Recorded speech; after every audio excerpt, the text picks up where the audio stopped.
Quinnipiac is out with a new poll, and it has a number in it that should concern all reasonable people. So check this out. It was tweeted there by Hardball, it's the MSNBC show with Chris Matthews, but it is a poll from Quinnipiac. You can see their source, Quinnipiac, October 5th through 10th.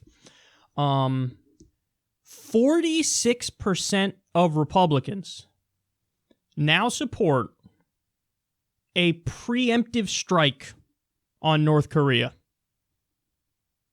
46%.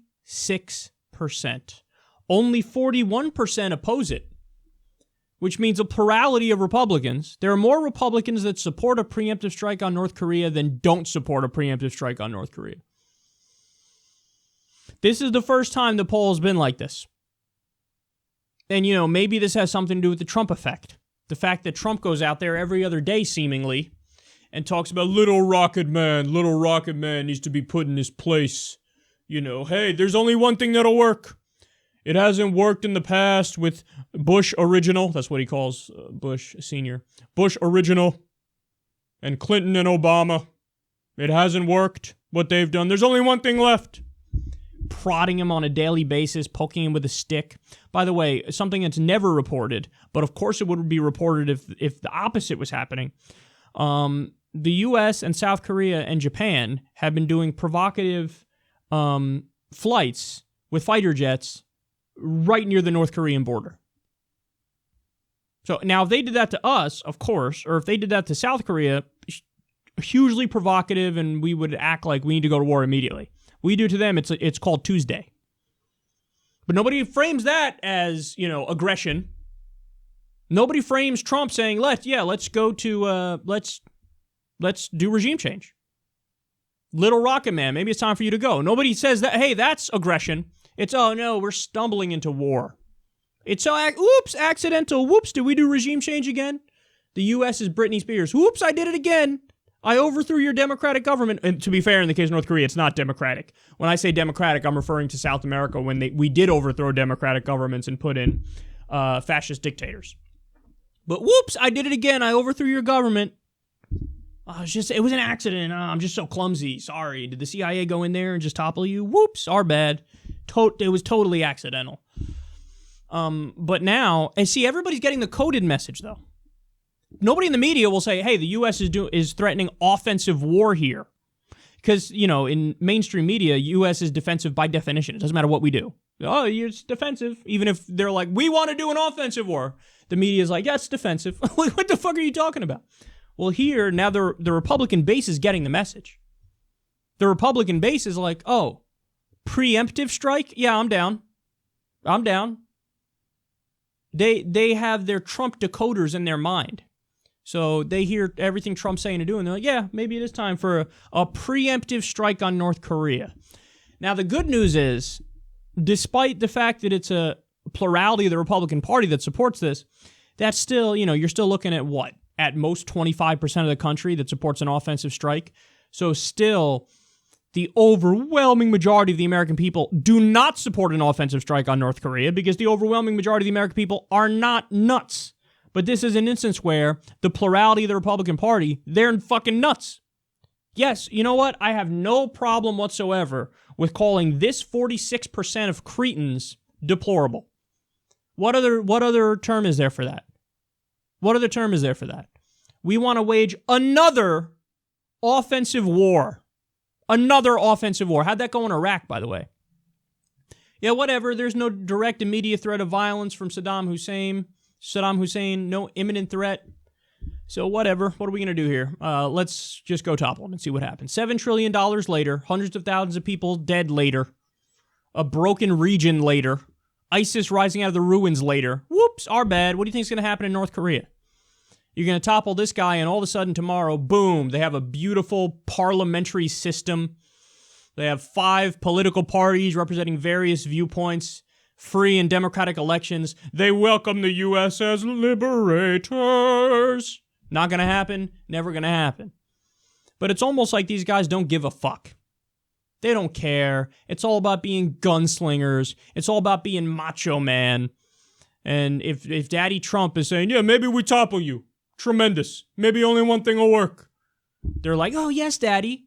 Let's massacre more innocent people. These guys are terrible. I mean, there's no... Yes, these... How do you get through to somebody who's calling for an offensive strike on North Korea, a preemptive strike? They're incapable of thinking down the road even 2 steps. Like, okay, you launch on North Korea, they launch on South Korea and kill tens of thousands, if not hundreds of thousands of people. So right off the bat, your idea is stupid because you're getting tens of thousands. Even if you don't care about the people in North Korea, which you should, by the way, but even if you don't, then the people in South Korea are going to get obliterated. Do you not care? They're just incapable of thinking, or they don't care. Okay, whatever, it's not me. It's not me and my family. Well, what if it was you and your family? Have you done that fucking thought exercise? What if it was me and my family, innocent, living our lives, going about our business, and some asshole foreign leader launches an attack on the guy who's our neighbor, and they launch on us because they can't reach the neighbor? What about that? If you try to put yourself in their position, of course not. Why would you do that? They're not like you. So why would you think about it from that perspective? You just want to be macho, man. Yeah, let's topple that guy and we'll feel like we're heroes, even though, according to every poll that's been done on this issue internationally, the world agrees the United States is the biggest threat to world peace. That's a tough pill to swallow now, isn't it? India and Pakistan are not the number one threat to world peace. Russia's not the number one threat to world peace. North Korea's not the number one threat to world peace. We're the number one threat to world peace. Why? Fucking this. That's why. 46% of the Republican Party, do an offensive strike and take out this foreign government. There's no threat of violence against us. They're not going to attack us. Their fucking military budget is that of a gnat. We probably have a bigger military if we just take the military budget for the products built in Toledo, Ohio. Them alone beats the military budget for all of North Korea. But we're threatening them, and we're going to we're threatening an offensive strike. People want to do an offensive strike in the Republican Party. They're saying preemptive strike. It's in the poll question. They're like, yeah, let's do that. It's just pathetic and gross. You can't, even in conservative parties in other nations, you're not going to get numbers like this. You know what it is? Because they've officially chugged the Kool-Aid of neoconservatism and American exceptionalism, which, as I've said before, manifests itself as a fundamentalist religion. Because the answer is always the same. I don't care what the question is. The answer is we're going to do an offensive war. I don't care what the question is. What? Oh, there's an issue somewhere that maybe could be solved through diplomacy, or maybe we could just not look the other way and have nothing to do with it? Well, no, I don't agree with that. Offensive war. Let's just do offensive war. Well, isn't that weird? No matter what, we say we're the protectors of human rights, we're the world police. Even if we're doing the offensive strike, it doesn't matter. We're the world police, we're the good guys, we're the neocons, we're the American exceptionalists. Listen, you don't get to say at the same time, and we try to do it, but you don't get to do this. We believe in equality and justice and freedom. You can't make that argument while at the same time saying we're American exceptionalists. Because that's a contradiction. If you're exceptional, you're better than, you're greater than. Exceptional, that's literally what that means. So you are supreme. American exceptionalism is American supremacism, which means by definition, everybody else is lower than you. So you don't believe in equality then. You believe in supremacy. You believe that you're supreme and your actions are above international law. And that's exactly what's going on here. 46% of Republicans. Rules don't apply to us. International law doesn't apply to us. When we do an offensive strike, it's magically for the right purposes.